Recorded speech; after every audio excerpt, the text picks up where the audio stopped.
All right, so thank you all for joining us today.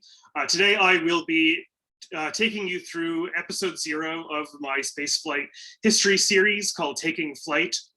So this history series is very much built upon what's called the Huntsville School of Spaceflight History, very much centered on what happened along the east coast of the US and specifically in Alabama. There's plenty of spaceflight development in California during some of the years I'm going to be talking about. But for the sake of time and for choosing which characters to include, I'm going to be focusing on specific stories and we'll be able to go from there. So today we're talking about a common dream. Many of us look up at the night sky and wonder what is out there. And today we're very fortunate. We are spoiled for choice in how to do this, how to perform this exploration. Astronomers use telescopes, computational physicists use simulations, but others prefer the real thing and dream of going down to Florida in that humid air, strapping themselves onto a vehicle and launching them towards the stars. And today we're going to be starting a journey spanning centuries that tells the story of how humankind first began to explore the cosmos in person.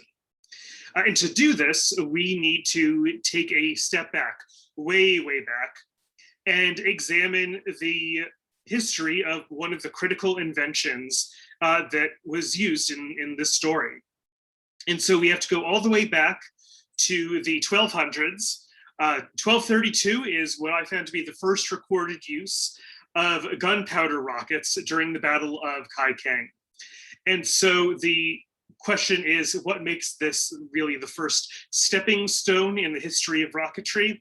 Well, prior to this, there were fire arrows that were honestly just bags of gunpowder that were tied to an arrow, and the person fired them at a distance.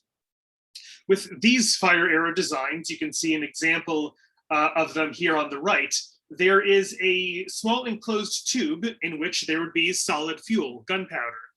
And a bit of background, solid fuel is a very simple, usually easy to transport and maintain fuel, but the trade-off is that as soon as it's ignited, there's no stopping it. You can't throttle the amount of thrust you get from it. And so these fire arrows were basically just this gunpowder cylinder attached to a traditional arrow as a structural element, and then included in these mobile fire arrow launchers that were used against the Mongol Empire at the time. Now, this was a new technology, but one that was very quickly reverse engineered, spreading westward throughout the world since. Within a century, we saw examples of simple rocket designs in military works in modern day Syria. For example, the book of Military Horsemanship and Ingenious War Devices in the 1270s included about 22 of these very simple rocket designs using gunpowder, solid fuel. Over the next few centuries, we see these designs start to inhabit Europe as well. You can see an example, highly exaggerated, of course, of one of these rocket designs in the book Bella Fortis from the 1400s, an image I always love to share. And we get the root of the word rocket, raketo, meaning bobbin, for a part of a sewing machine that a rocket looked like at the time of its use in Europe in the 1500s. This use as a siege weapon continued into the 1700s. This is probably my favorite image of the entire talk. This was an advancement in rocketry technology by the Kingdom of Mysore. The Kingdom of Mysore used ironclad rockets and successfully used them in military use for the first time. So they get the claim for first metal encased rockets used in a military fashion in the history of the world.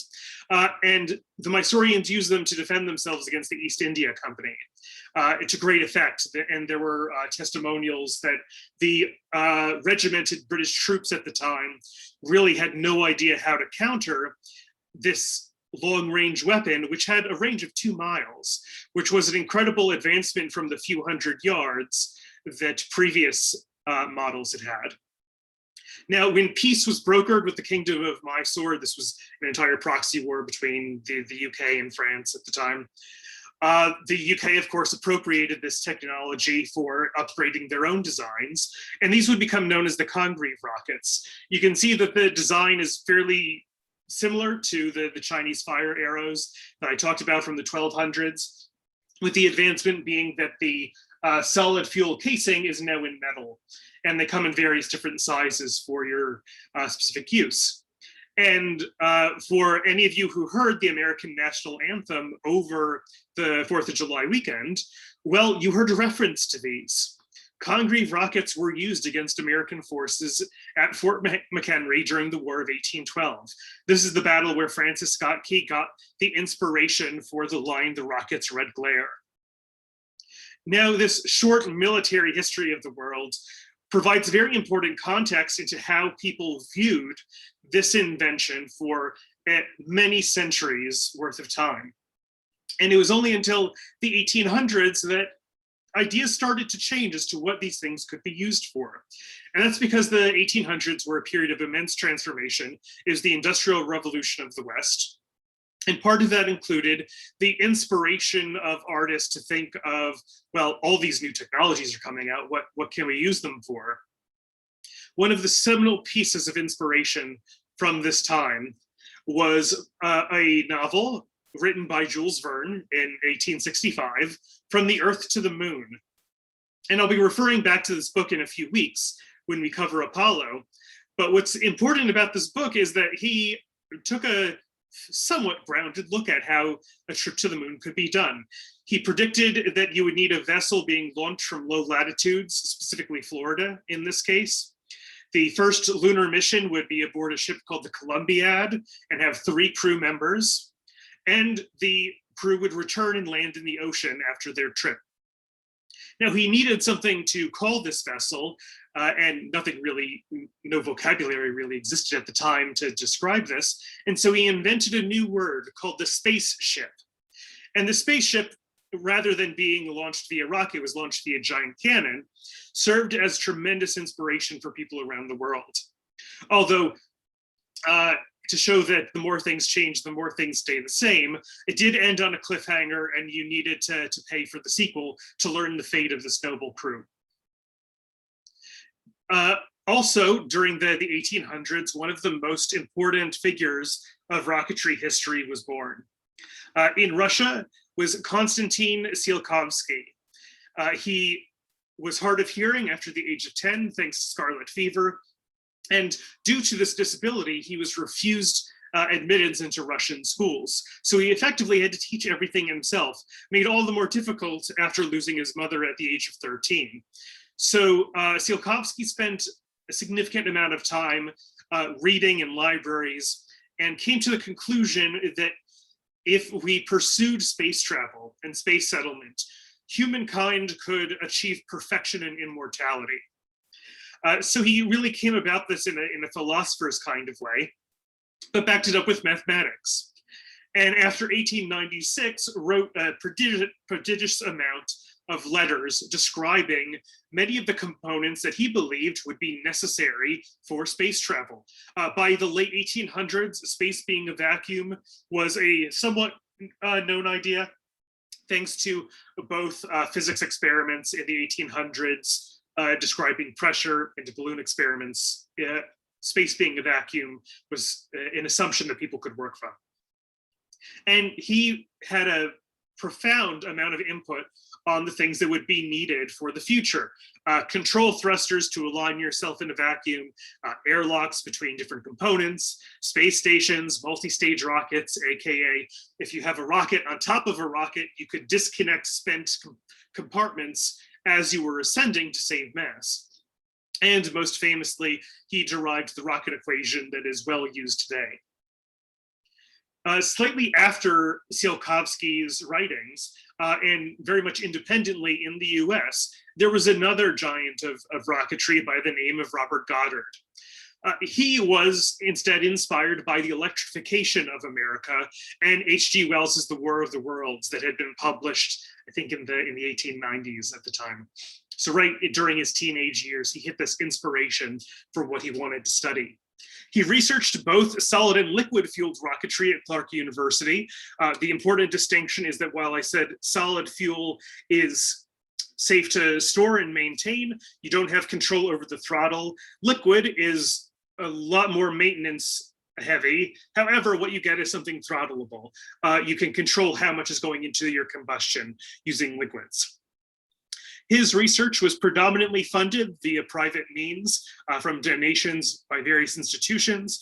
However, he was also funded by the US military during World War I for some experiments. However, World War I was only the start of federal investment in science, and so this wasn't a terribly heavy hand here. Goddard truly did want space exploration for the future.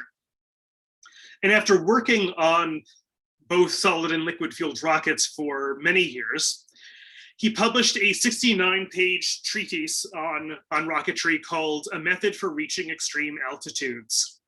And at the end of these 69 pages, he included 8 lines that described human exploration of the moon and to other planets. Very much an anecdote at the very end of the work that he did not believe should be the main focus. However, this is the focus that all the press at the time really decided to latch onto, which just attracted a significant amount of negative attention, who considered him crazy for suggesting such a thing. Here's an example of a review from the New York Times from 1920 of A Method of Reaching Extreme Altitudes. I'll read it out for you. That Professor Goddard, with his chair in Clark College and the countenancing of the Smithsonian Institution, does not know the relation of action to reaction, and of the need to have something better than a vacuum against which to react. To say that would be absurd. Of course, he only seems to lack the knowledge ladled out daily in high schools. This scathing review is built upon the assumption of the reviewer at the time that a rocket would not work in a vacuum, because in a vacuum, there is nothing against which the exhaust to act upon. And so the rocket would just fire its engine and stay put. It was beyond the understanding of this reviewer that the rocket and the exhaust are actually 2 components, and the exhaust is giving its energy to the rest of the vehicle, and the vehicle can move. This is something that we'll be revisiting in a few weeks. But these poor reviews did not stop Goddard from following his passion. He launched the first liquid-fueled rocket of the world in 1926, using liquid oxygen as his oxidizer and gasoline as the combustible. I have an image of that simple design here on the right-hand side, and you can see that it is very different from what you expect rockets to look like today. You see that the exhaust nozzle is actually at the top, and the compartment for those liquid fuels is at the bottom. This is called a pendulum rocket, and it was an erroneous assumption at the time that the high amount of mass being below the exhaust nozzle would help automatically stabilize the rocket during flight. This does not work very well, and rocketry would not go in this direction for the rest of time. You'll see the propellants above the exhaust nozzle from here on out. Now, this is during the period in between World War I and World War II, and Goddard had approached the US military for research funding during this interwar period, but was rebuffed and wasn't approved. And this was an era in which we are experiencing this turnaround from very much a generation of theorists and philosophizers. So I have here Jules Verne and Konstantin Tsiolkovsky just thinking of how rocketry could be done, but not putting it into experimental practice. And the next generation, such as Goddard, who did put things into practice. Now, many individuals were independently working on this problem at the same time. You had Goddard in the US, you had Robert Pelterie in France. Pelterie independently derived the same rocket equation that Tsiolkovsky did and pioneered the idea of a ballistic missile, even advocating to the French military prior to World War II to fund research into ballistic missiles for homeland defense. But he was denied, and unfortunately his experimentation stopped after losing 4 fingers during an experiment gone awry. And so unfortunately, his story stops there. In Germany, which at the time was the Weimar Republic, the democratic state of Germany in between World War I and World War II, there was Hermann Oberth. And Oberth was also a champion of rocketry. He had written an entire doctorate on it, but had been denied the rank of doctor because it was considered by his committee that rocketry was too fanciful, that it wasn't realistic. And so after leaving grad school, he became a film consultant for Fritz Lang and helped on some of the rocket designs for the French movie In Frau im Mond, The Woman in the Moon. And part of his funding for his research was trying to get a rocket launch to celebrate and commercialize the premiere of that movie. But he did find kindred spirits in Germany who were also interested in rocketry, one of which was a young student by the name of Wernher von Braun. The Americanized name is von Braun, and you will probably hear me slip into that pronunciation, but Wernher von Braun is the official version. So von Braun was born into high society in Germany with the title of Baron, plenty of classical training, as much as he could want. However, he was very much a very precocious child.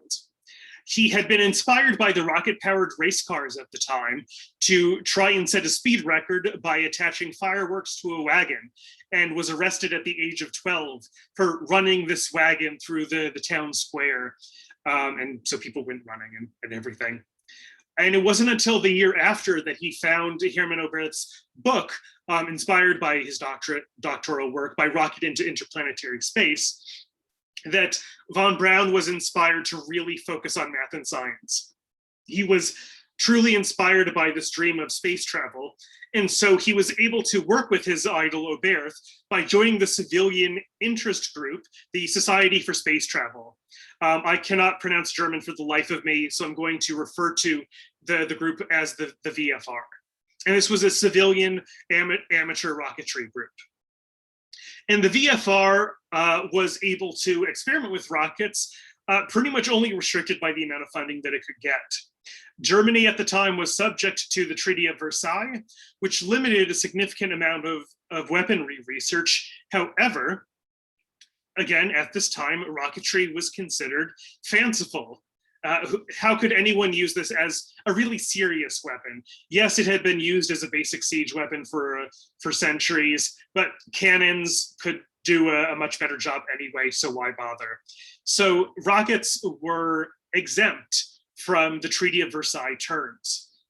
And so a good amount of progress was made by the VFR in advancing liquid-fueled rocket designs, partially as part of the push to get a rocket launch to celebrate the Frau im Mond movie premiere. However, by the early 1930s, funding started to wane. They had missed the movie premiere deadline, and so they started losing funding sources there. And they began starting to work with Weimar Army contacts and contracts who were interested in this technology. And they were able to continue this work as civilians until 1933, because that was the year that democracy collapsed and the Weimar Republic transitioned into the single-party Nazi Germany. And during this takeover of the country, civilian rockets were outright banned in the country. If you wanted to do research on this technology, you needed to work for the Nazi Party. And so this created a schism in the VFR, with some members, such as Oberth, not being comfortable with doing that, and others, such as von Braun, deciding to keep going, and with his claim being otherwise it would put him out of a job. Now, he would become the lead rocketry designer for the Nazi Party in the following years. The Nazis had collected plenty of old correspondence between German scientists and Goddard in previous years and collected them into a pile of notes to give to von Braun. Goddard had stopped writing to German contacts as German democracy had collapsed. So Goddard was not willfully giving details to Nazi Germany. I want to make that clear. And von Braun would become the director of the research station at Peenemünde, which would be a military research outpost in northeastern Germany. And he would serve directly under Captain Walter Dornberger, a member of the Nazi army. You can see von Braun in the black suit here in the center of the image. His commanding officer, Captain Dornberger, is slightly out of frame here on the left side of the image. And they would be tasked with developing long-range missiles called the Aggregate series. This would yield productive results in 1942 with the successful launch of an Aggregate 4, an A4. This name series would be transformed into the Vengeance series, or the V2, for this specific rocket. On October 3rd, this first flight carried it into an altitude of 52 miles, or 83 kilometers, and a distance of 100 miles out into the Baltic Sea.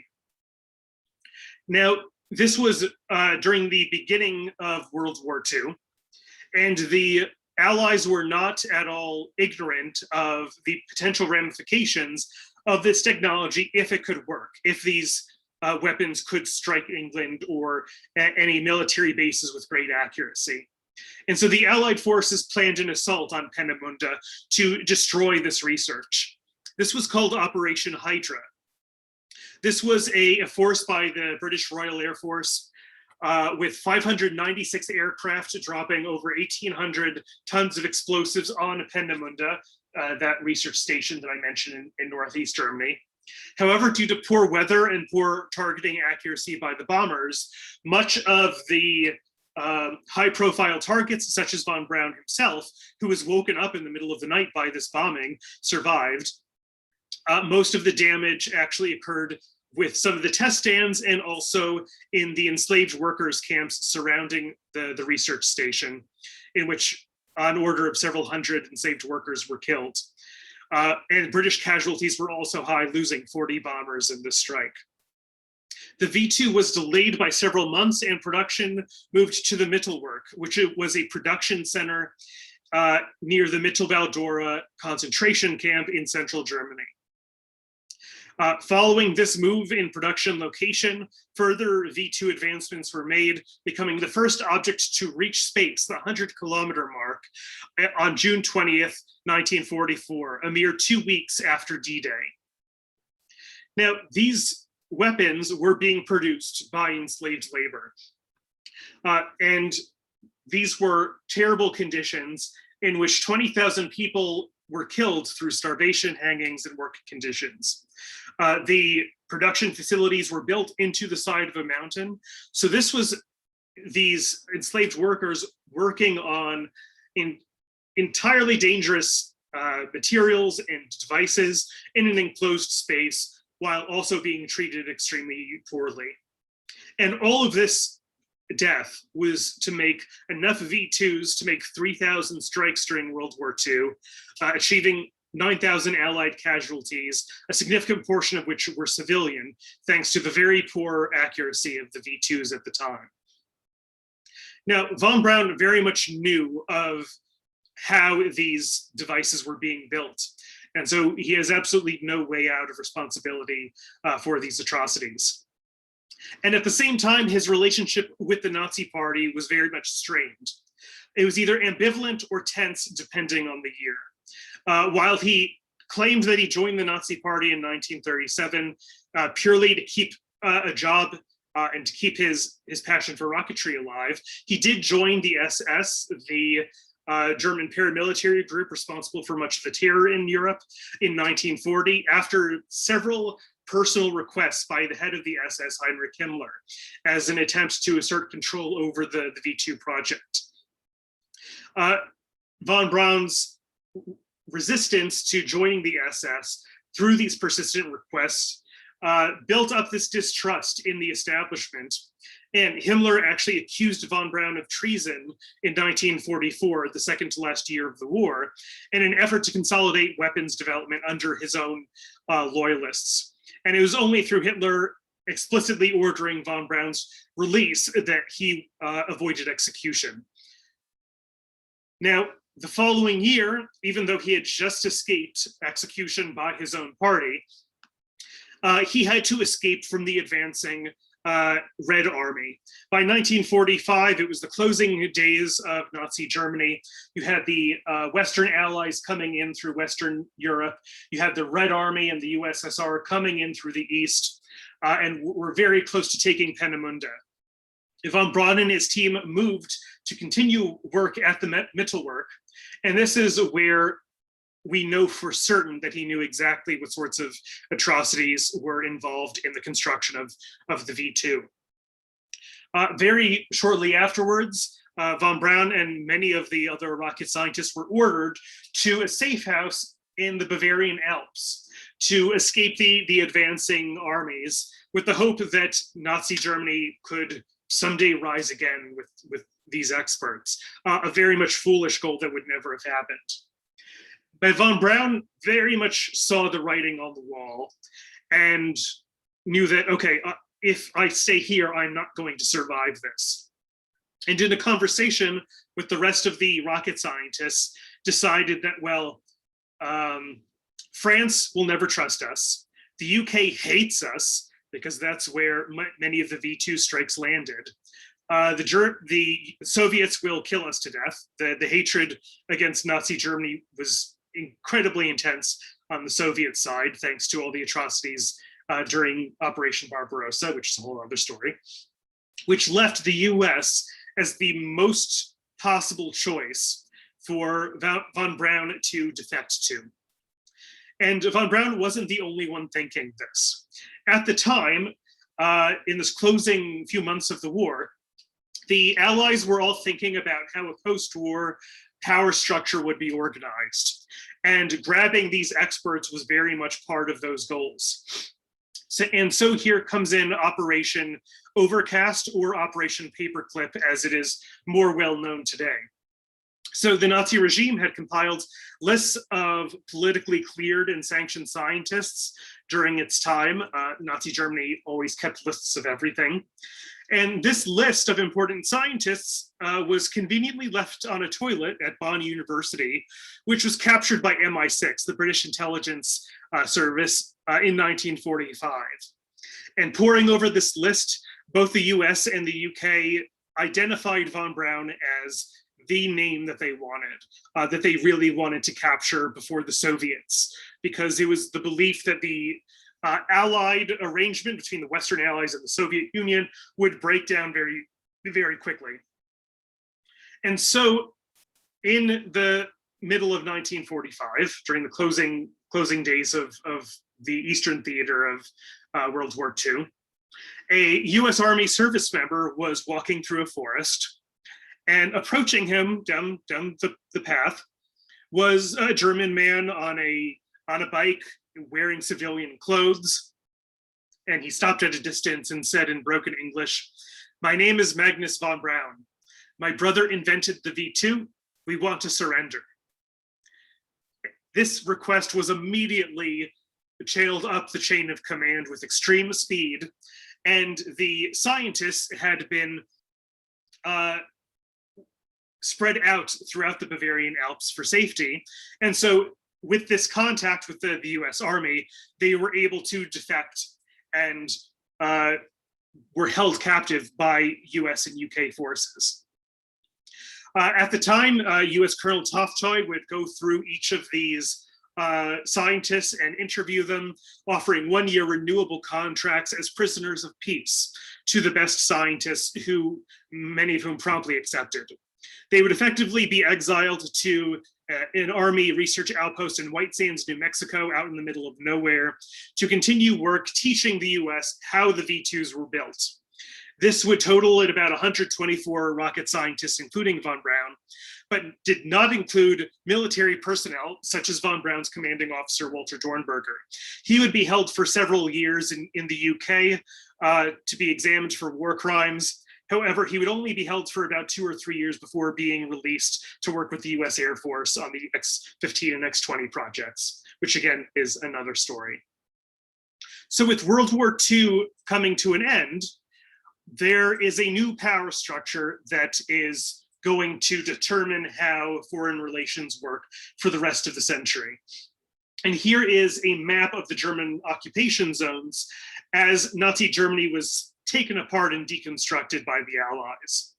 What you can see is the UK takes the northwest. The US and France take the the southwest. This collective bloc becomes West Germany. The Soviets then take the eastern side of Nazi Germany, or East Germany as it would become known, with Berlin being split between them. And some of the territories are restored to the Soviet state of Poland at the time. And what you can immediately see is that there is a difference in what rocketry technology and expertise is captured by either side of the new Cold War that will exist between the Soviet Union and the Western Allies. The Soviet Union would capture Peenemünde and much of the physical evidence there at the time, as well as the Mittelbau-Dora concentration camp and the Mittelwerk construction facilities. The US had captured much of the lived knowledge and the people involved, thanks to the territory where they had been moved to for safekeeping, being in the US side. However, that did not stop the US from trying to get more. You'll notice that the Mittelwerk, where the V2s were constructed, is right near this border in between the Soviet Union's bloc and the UK's bloc.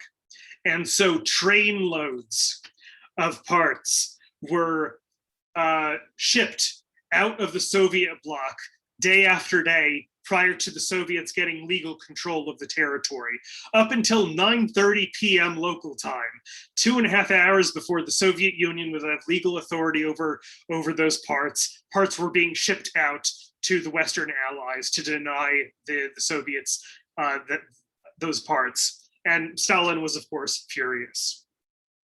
These parts and von Braun and his team would then continue working on V2 technology in New Mexico in the US from 1945 to 1950, basically teaching the US Army how to build V2s and advance the design.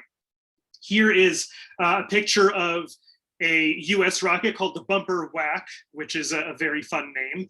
It has a V2 base with a Bumper Whack, a Whack Corporal second stage on top, designed by Caltech.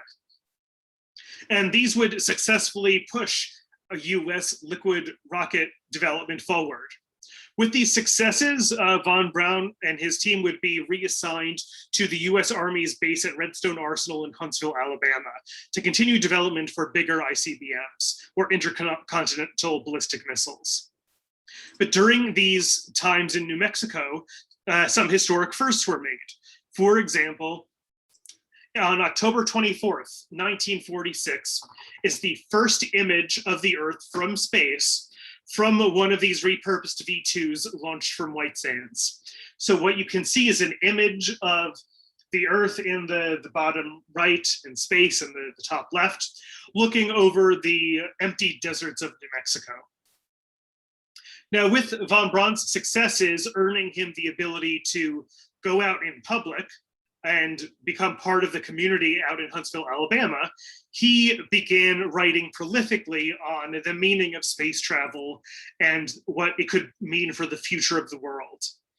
And these works were published in Collier's magazine in the early 1950s. And so for a mere 15 cents, you could go down to your newspaper stand and buy a Collier's and learn about how man would conquer space soon, or how man would walk on the moon or go to Mars in the coming years. And von Braun started to become a household name as one of, quote unquote, our Germans who had renounced their Nazi heritage and would be working for democracy now. And it was through this new fame, through writing, that von Braun's name became known to many ears, such as a millionaire looking for guests on a new TV show that he would be using to sell ads to fund a new amusement park. So next slide will be a video. If you do not hear audio, immediately tell me, but it should work because we tested this.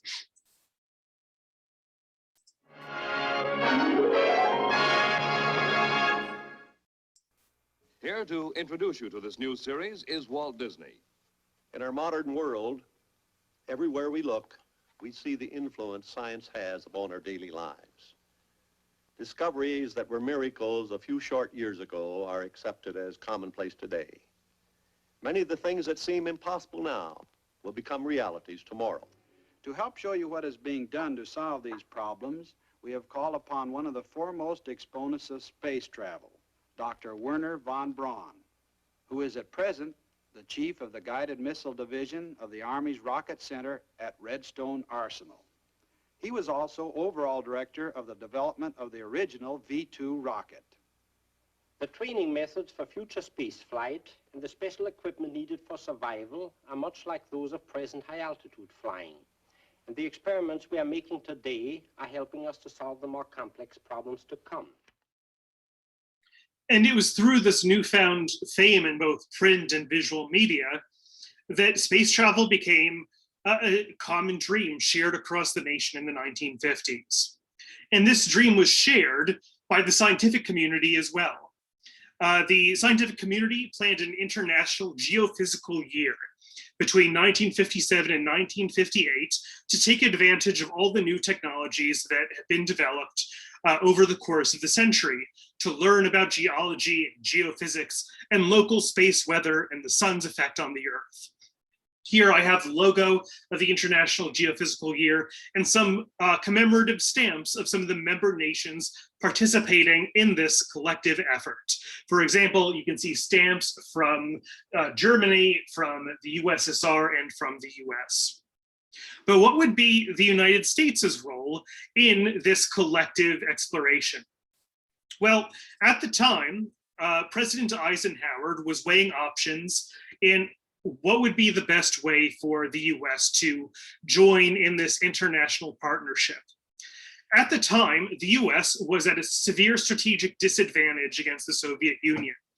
Called the Iron Curtain, the Soviet Union's control of all information regarding themselves added to an entire layer of mystery regarding Soviet military capability.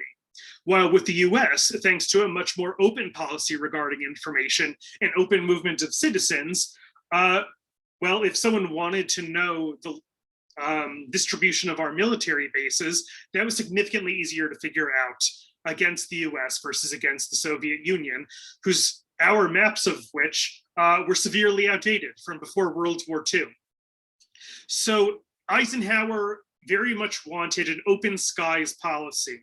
If space could be opened up for the world in which no orbit would be restricted and countries' space above them would not be limited airspace effectively, that would balance power across the world and enable a much more conservative view of funding military assets. Because if you knew exactly the military capabilities of your opponent, you can plan much more accordingly. And he believed that this would be a step towards peace. So he highly supported the US joining the IGY with the goal of launching a scientific payload. It was very important that it be not military. He wanted it to be a civilian payload to ensure that the Soviets wouldn't raise a fuss. And about 6 days after this announcement, the Soviet embassy also volunteered to lead the world into orbit sometime in the near future. And so it became known to the public that there would be this sort of race in between the two powers. But Eisenhower had many programs to select from. In case you don't know, after World War II, this World War II, post-World War II era is a period of intense competition between the US armed forces for dominance in specific jurisdictions of research. And so Eisenhower had many proposals to look through. The Air Force felt very highly of themselves and said, well, if we are responsible for American supremacy in the air, logically, anything above the air should be our responsibility too. Space should be an Air Force job. And they had an entire report written out called Man in Space Soonest that collected all the steps that would be needed to advance human spaceflight and put military bases on the moon. However, it didn't really achieve much traction at the time. And their proposal for launching the first satellite would use an Atlas ICBM, with the caveat that, well, Atlas didn't exist yet, we still need to build it, just trust us. The Army, by contrast, would be starting from a existing rocket design called the Redstone, designed by von Braun during his time in Alabama, that could then be modified to other classes called the Jupiter, which could launch higher masses. However, because this was a purely Army project, Eisenhower did not like the military connotation. He thought it would provoke a Soviet response, and he explicitly did not trust von Braun as a person. And so that left the Navy, who would modify a Viking-sounding rocket, which had been partially designed by Caltech people, into the Vanguard rocket. And then this rocket program would be led by civilian leadership through the Naval Research Laboratory. And so this avoidance of problematic people like von Braun, this lead of civilian science, and using rocket designs that actually existed, meant that Eisenhower chose the Navy and chose Project Vanguard. But nearly immediately, Vanguard ran into difficulties integrating the rocket and the payload, making sure that the rocket would be consistent enough to launch during its first launch, and was months behind schedule very early on. But the Army continued working on the Redstone and Jupiter series for its own purposes. And on September 20th, 1956 was a test flight that I think about a lot, because it was the RS-27 launch. It was a Jupiter rocket that you can see here on the right-hand side with a dummy fourth stage, AKA the fourth stage had no fuel in it, it would not light. During this test, everything worked perfectly.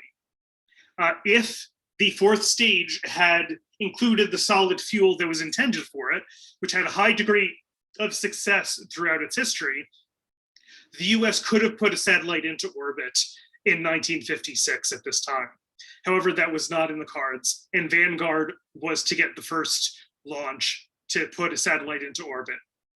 But in the lead up to Vanguard, a demoralizing announcement was made across the world, and our rivals had struck first.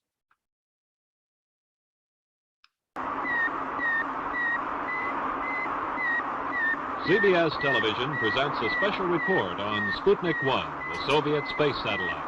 Douglas Edwards reporting. Until 2 days ago, that sound had never been heard on this earth. Suddenly, it has become as much a part of 20th century life as the whir of your vacuum cleaner. It's a report from man's farthest frontier, the radio signal transmitted by the Soviet Sputnik, the first man-made satellite as it passed over New York earlier today. One of the places where the progress of the satellite is being watched most closely is the Hayden Planetarium in New York. CBS News correspondent Richard C. Hottelet reports from there now. Doug, we're in the great dome of the Hayden Planetarium in New York, and I have with me Dr. Kenneth Franklin, an astronomer on the planetarium staff.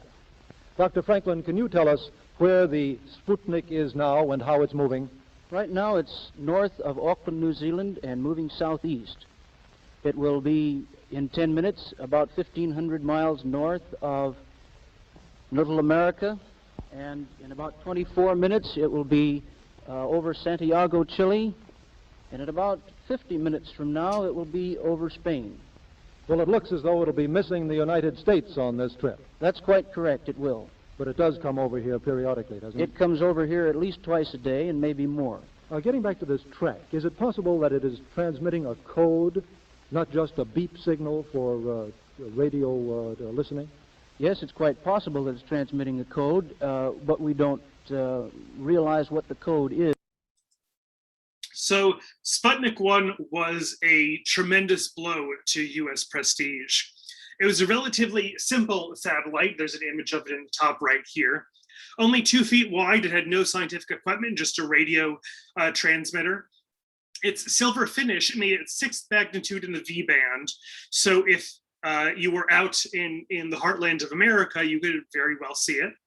It orbited for about 3 months, transmitting its signal at 20 and 40 megahertz, which was receivable by many amateurs with a radio. So at the time, sociologists immediately began collecting responses from the US population, and the predominant response was one of shock, but not surprise, which is a complicated emotional space to be in. We had known that the Soviets would attempt something like this, but there was this tremendous shock that, oh, they actually beat us to it. While the public was focused on the satellite itself and that beeping sound coming from the heavens, Eisenhower said, don't make a big deal out of this. What we should really be worried about is the rocket itself that launched it, the R-7. Sputnik 1 was about 184 pounds. If you could launch 184 pounds into orbit, you could launch far more than that onto a suborbital trajectory to launch into the US. And this started to build up a mystery of what technology was like behind the Iron Curtain, a mythology called the missile gap that would play a pivotal role in the 1960 presidential election that we will cover in depth next week. This was just the first punch of several that the US suffered. Only a month later, the Soviets launched Sputnik 2, with the first living organism to be launched into space, being Laika, a dog, Laika meaning Barker. Unfortunately, Laika did not survive her trip, dying due to heat exhaustion while in orbit. However, this pushed fears regarding warhead capacity to a significant high. After all, this was a much more complicated payload than the simple Sputnik 1. And so America needed a win. We needed Vanguard to work. And so in December of 1957, CBS and NBC reporters flocked to Florida to televise the first attempt of the US to launch a satellite into orbit.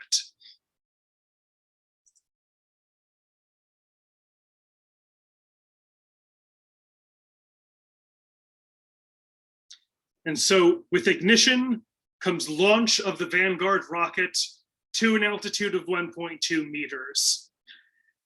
It is still unclear to historians exactly what went wrong with this flight, but it's believed that something went wrong with the fuel injectors in the engines, losing thrust, and so just collapsed back onto its launch pad.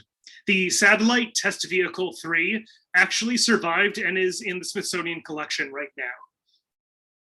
This was a failure at the worst possible time. Across the country and across the world, the US was derided for its terrible space capabilities, with Vanguard being called Flopnik, Kaputnik, Oopsnik, Dudnik, and Stayputnik. And magazines and newspapers all over the world deriding the project. And so with Soviet dominance in the satellite launching business and the US not competing, even Time magazine elected Soviet leader Nikita Khrushchev as Person of the Year for 1957. He capitalized on all of this positive attention, saying that the USSR factories were turning out missiles like sausages. And the Soviet delegation made the remark at the UN that perhaps the US should apply for funds for developing nations to help its technological progress. And so Eisenhower was forced to make the call that he had been dreading. During December, his science advisor had told him, hedge your bets, just in case. And so with the failure of the Navy's Vanguard program at this early stage, the Army was given the go-ahead to try launching its own satellite. But they were only given the time frame of 6 weeks, because after 6 weeks, the second Vanguard attempt would be made and the Navy would get priority. And so von Braun and his team had to turn around a rocket and payload within 6 weeks of this notice. This would be a modified Redstone rocket called Jupiter, carrying a payload from Caltech called Explorer 1.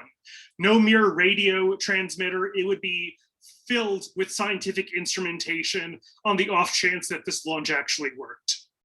And so a month after the 5 weeks of time, a mere 6 days before the deadline of the next Vanguard launch, Explorer 1 and its launch attempt was made.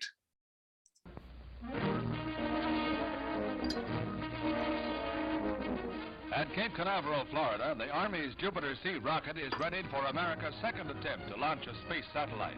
No relation to the IRBM Jupiter, this is a rebuilt Redstone, a 200-mile missile carrying, instead of a warhead, 3 stages of solid fuel booster rockets and the Explorer, a 6-foot bullet only inches across, crammed with electronic gear, 30 pounds of payload.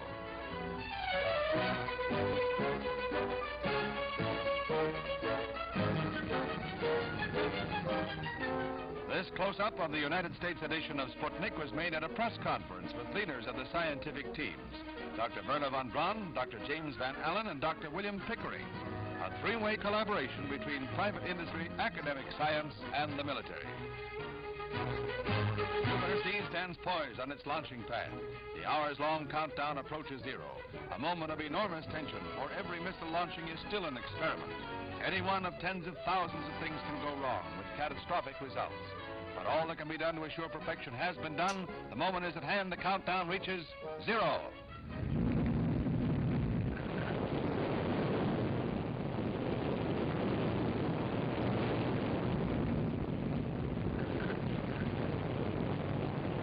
Some 3 minutes later, Explorer is in orbit, broadcasting to the world its coded scientific data. Cosmic ray intensity, meteor impact, solar radiation. These are the dry facts that will help carry man ever farther into the age of space.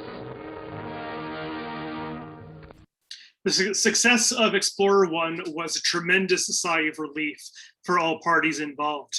The US finally had a working system, and the members of this program achieved even greater fame.